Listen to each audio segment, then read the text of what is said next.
Welcome back and happy Thursday, friends. Today we are talking about my top reasons to consider solo travel and some tips and tricks about getting over the fear of exploring some of the world all by yourself. So stick around.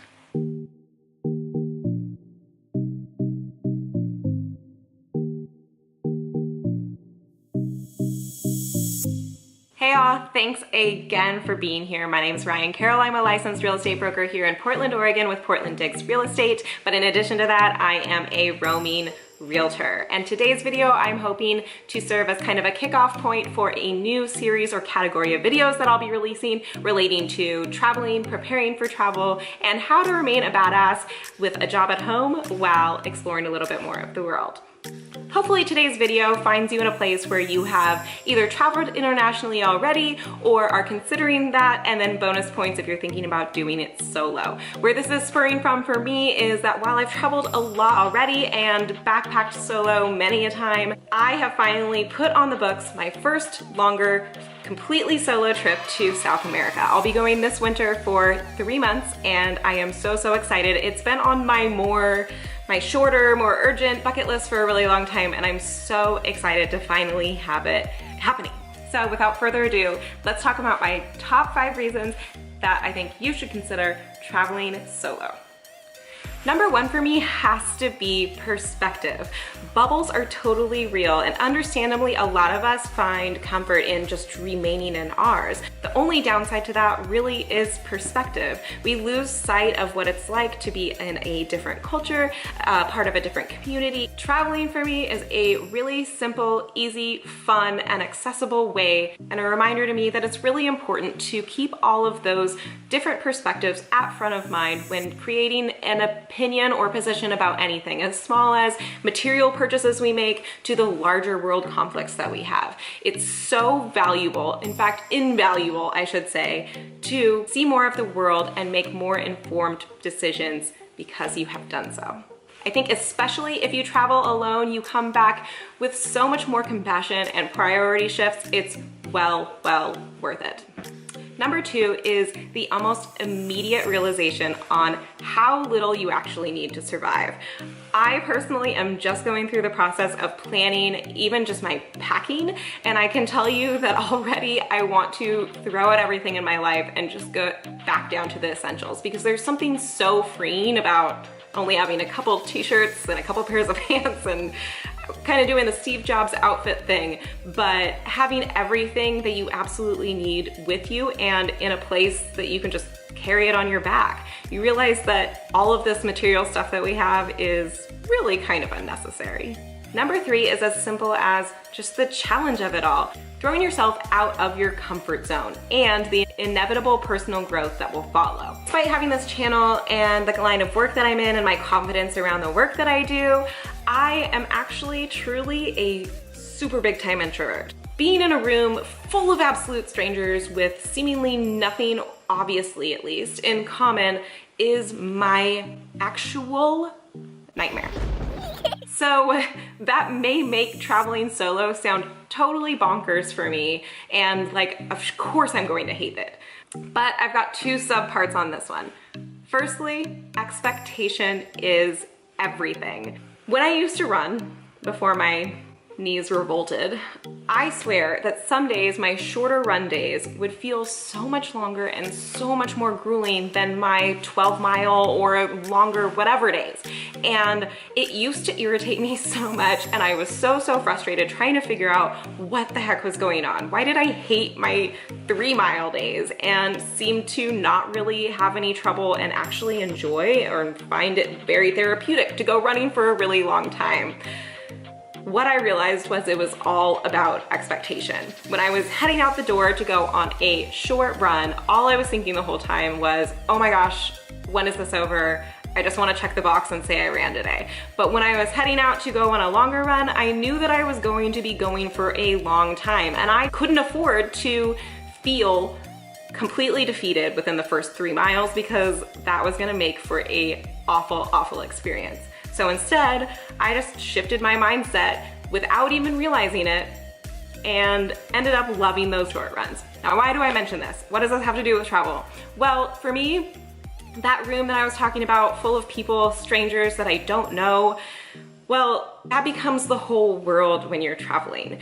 Everyone is a stranger. So going into it, knowing that everyone's going to be a stranger for some reason is way less scary to me than going to a party down the street where I don't know anyone, knowing that the comfort zone is right out the door. But when the comfort zone's a little harder to get to, expectation shifts and you can actually have a lot of fun with it. Subpart 2 on this is that you kind of already have built-in conversation ready to go with almost everyone that you are going to be running into and doing activities around, and that is the love of travel. So if you're staying in hostels, if you're backpacking through the Patagonias, people that you're going to run into and meet, you know you have something in common already and an easy go-to conversation starter. It's far easier than just approaching someone completely out of the blue without any context or idea of where to start.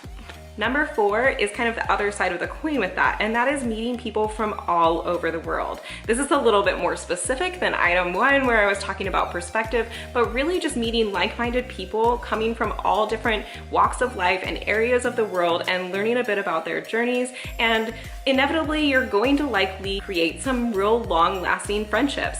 And bonus to that is maybe you meet Chris from London, and next time you're in London you hit up Chris and you've automatically got a friend there that you can grab a beer with or potentially crash on a couch.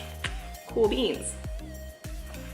Number 5 is a little bit more personal to me, but I imagine that there's plenty of you out there that this might be true for too, and that is because I can right now and there's no guarantee that I will be able to do it in the future. I'm sure it's no shock to many of you, but a large portion about why I transitioned into real estate from a different career had to do with the flexibility of the job and my ability to create my own schedule.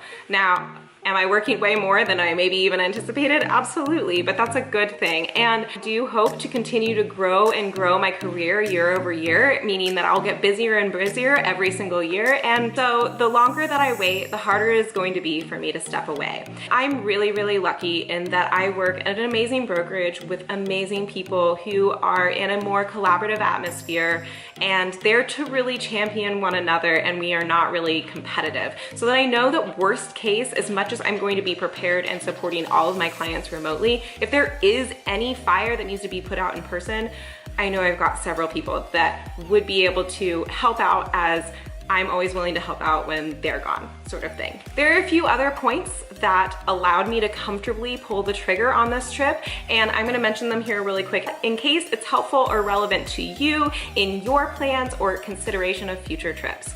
And that is, I've planned this trip really well in advance. So I can make sure that all of my clients are very much informed of my travel dates, what my availability is going to be, who can be backups in the event that something does happen and I'm in an unreachable zone. Similarly, because I've planned it so far in advance, I'm able to set aside a specific amount of budget so that I can ensure that I'm not losing a ton of money by going on this trip. Another strong point is that it is 2019 and it is getting so much easier to be a digital nomad or an individual who travels the world while still maintaining a job and having some income coming in. And that is largely thanks to cell phone providers offering international plans for calls, texts, or data. It depends on the country that you're going to and what your current provider offers.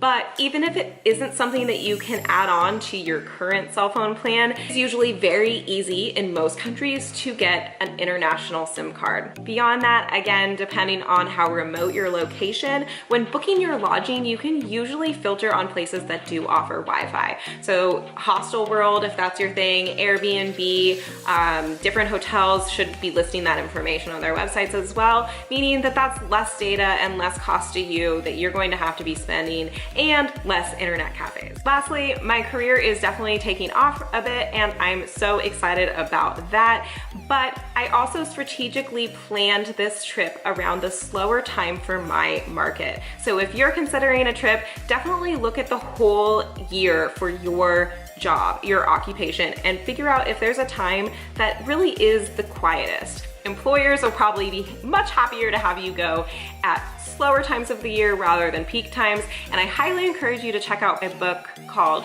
4-Hour Workweek or something similar that kind of talks to different ways to approach the subject of remote work with your supervisor or employer if you don't have enough saved up PTO or are not able to go unpaid for that long. To end today, I'm going to give you 5 tips to help you potentially get over the fear of solo travel. Number 1 is you don't have to do it solo, or at least solo the whole time. Consider bookending your trip so that you're going with one friend at the beginning, doing some solo travel in the middle, and meeting up with someone else at the end. I only say that because sometimes it's really hard to get people to align travel plans, knowing that everyone has to usually have a job, and sometimes it's harder to step away for some people than it is for others.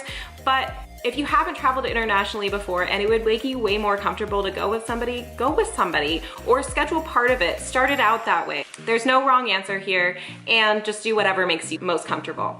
You can also look into tour groups, but just be prepared that those will come with a little higher of a price tag, so you're gonna need to set aside a little bit more money out of pocket to be able to do so. Number 2 is just be very honest with yourself and think about what your top concerns are and what scares you the most. So if you are absolutely terrified of going to a country where you don't know the language, then maybe start with one where you do. Or if you're concerned about safety, research some of the safest place to travel on your own and start there before jumping into some of those other areas, and revisit that idea when you are a little bit more comfortable traveling solo. Number 3 is to be prepared and understand that it's very, very normal and actually really encouraged to ask for advice from other travelers that you meet along the way. Ask about future hostels in the areas that you're going to next, as far as what other travelers recommend, things to do, good tour companies or excursions if that's something that you're going to be doing, and so on. Don't be afraid to ask for tips, because chances are you may even be asked from other travelers. So keep that in mind throughout the whole time, every day on your travels. Ask a friend. Number 4 is start small or local. Maybe start out this whole venture into solo travel with a week-long road trip in the United States, if that's where you're at, or heading down to Mexico City for a week, or going up to Montreal. Something that is a little bit more accessible in your minds, but still gets you a little feel for what solo travel is like and if it would be something that you're in fact interested in. Number 5 is to do a little bit more extensive planning the first time around. I made a shift recently where I'm not planning out every single day to a T exactly what that's going to look like. In fact, it's very important to me to stay a little bit more flexible in my travels.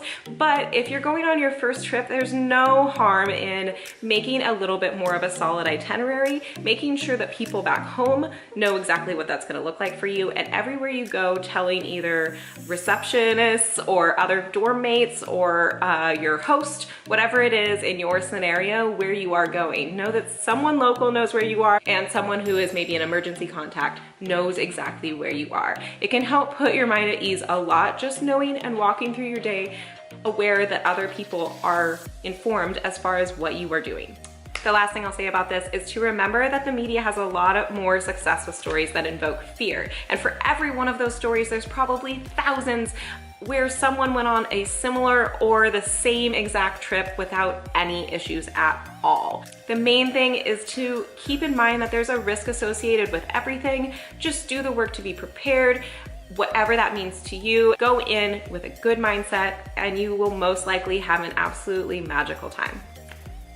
So do me a favor, comment below, let me know your thoughts on solo travel. Are you a solo traveler, or what scares you most about the process? Let's start a conversation on this. It's something I'm really passionate about and I would love to discuss with you guys and hear your opinions.